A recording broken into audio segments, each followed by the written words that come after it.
Greetings Internet, it's Dustin again with myHomeKithome, back again with another one for you. In this video we're looking at another motion sensor, except this one's a little bit different. Not only is it a motion sensor, but it's also a temperature sensor and a humidity sensor as well. That's right, I'm talking about the Onvis SMS1 Smart Motion Sensor. So what we'll do in this video is we'll unbox the sensor, we'll look at how to set it up using the Onvis Home app, and then we'll look at how we can work with it in Apple's Home app. Then at the end, I'll give you my final thoughts on this device in general.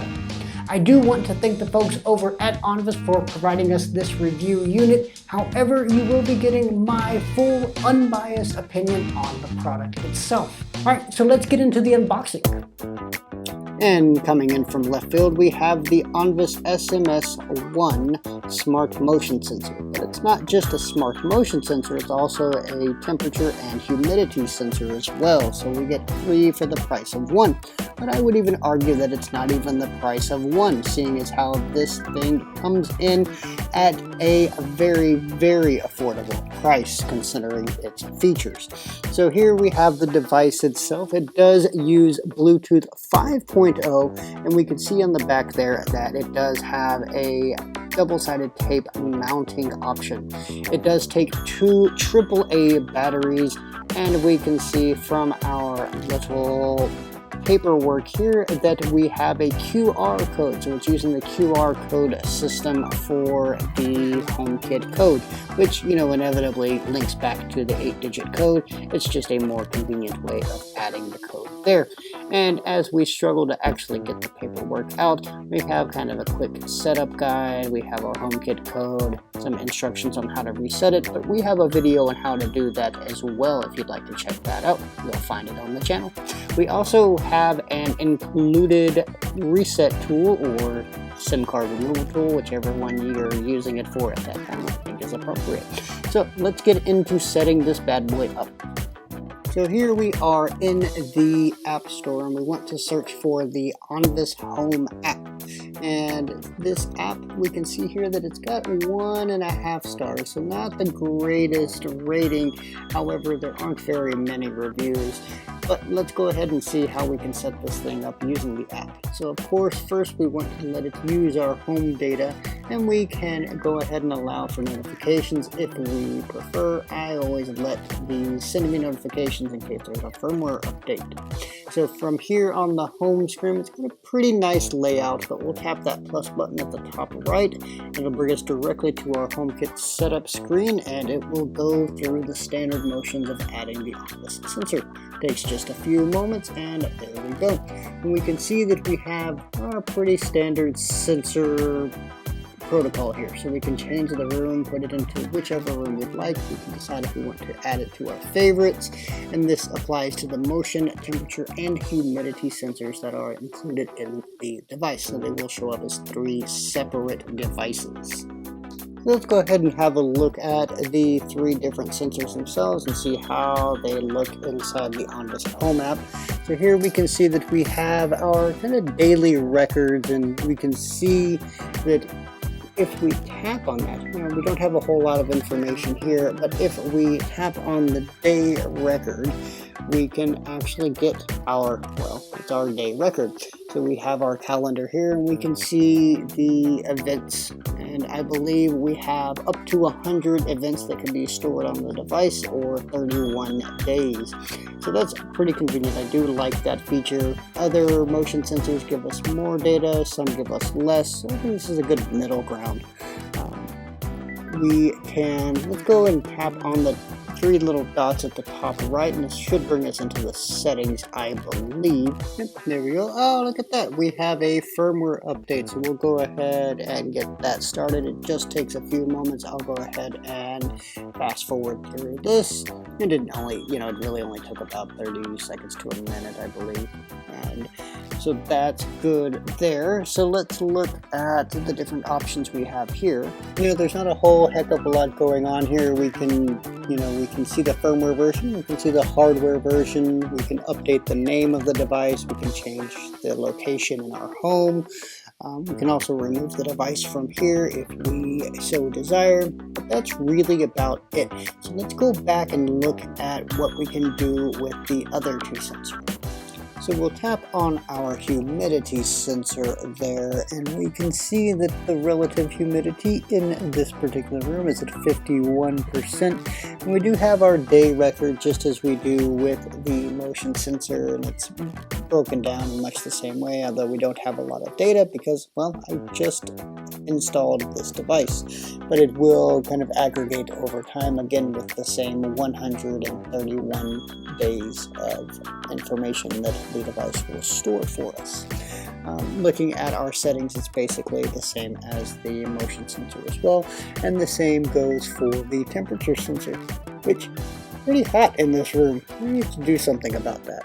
But again, you know, nothing too interesting or too outrageous happening here with this particular sensor. One thing I did want to mention, and this I kind of noticed as I got a little bit disappointed with the motion sensor and not having very many features. I came back to the app later, as you can see by the timestamp at the top there, and I noticed this motion interval setting that we have here. So essentially what I can tell this does anyway from my testing is that it gives us kind of a timeout feature, right? So it's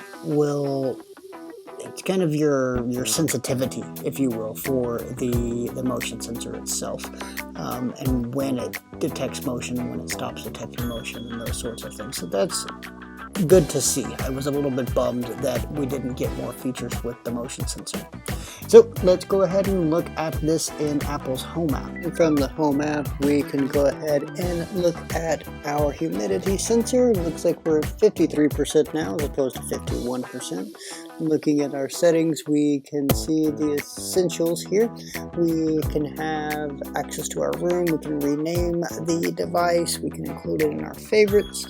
All of the standard humidity sensor business. Here's our motion sensor. We can see that it is armed and ready. If we look at our settings there at the bottom, we can see that we can do all of the standard there. We can change the name, update the room. This will change the room for all three of these sensors, by the way.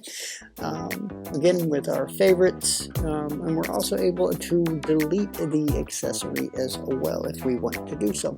Here's our temperature sensor. Of course, now it's in Celsius because the other app was in Fahrenheit, and you can change that in the Onvis Home app settings if you would like.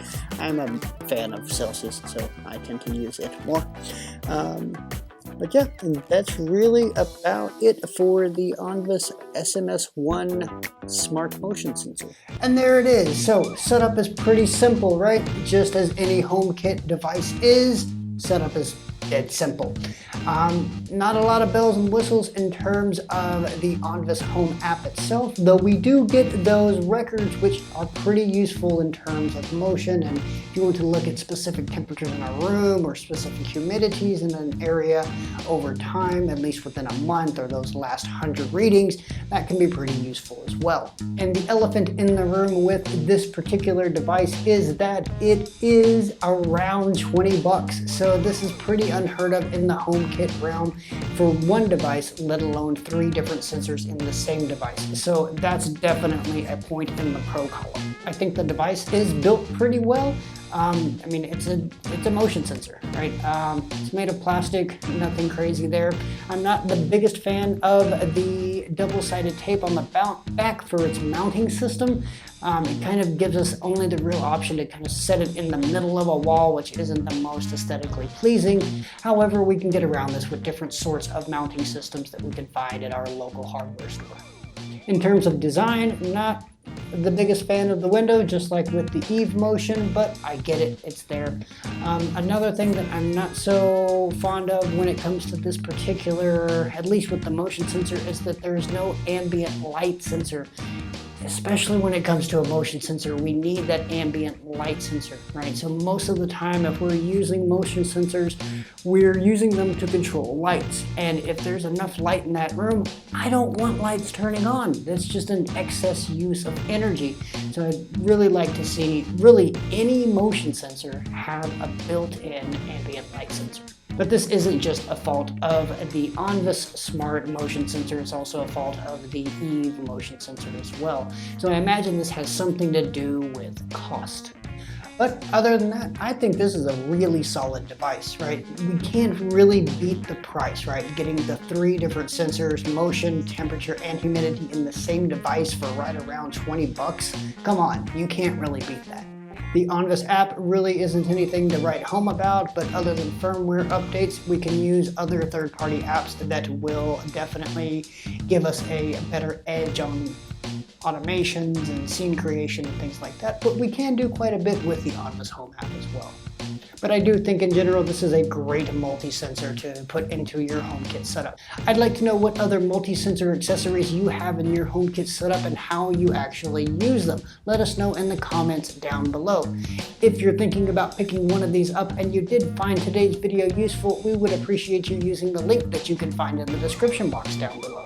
Also in the description box, you'll find links to our social media at myHomeKithome, as well as the blog over at myhomekithome.com. As always, if you found the video useful, give us a big thumbs up, and if you would, hit that subscribe button if you haven't done so already, and hit that bell notification so you're notified whenever we release a new video. Well, that's about all I have to say about the Onvis SMS1 Motion Sensor.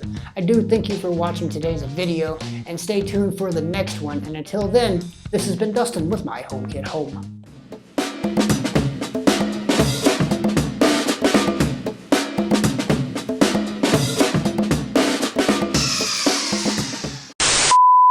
Superman pose!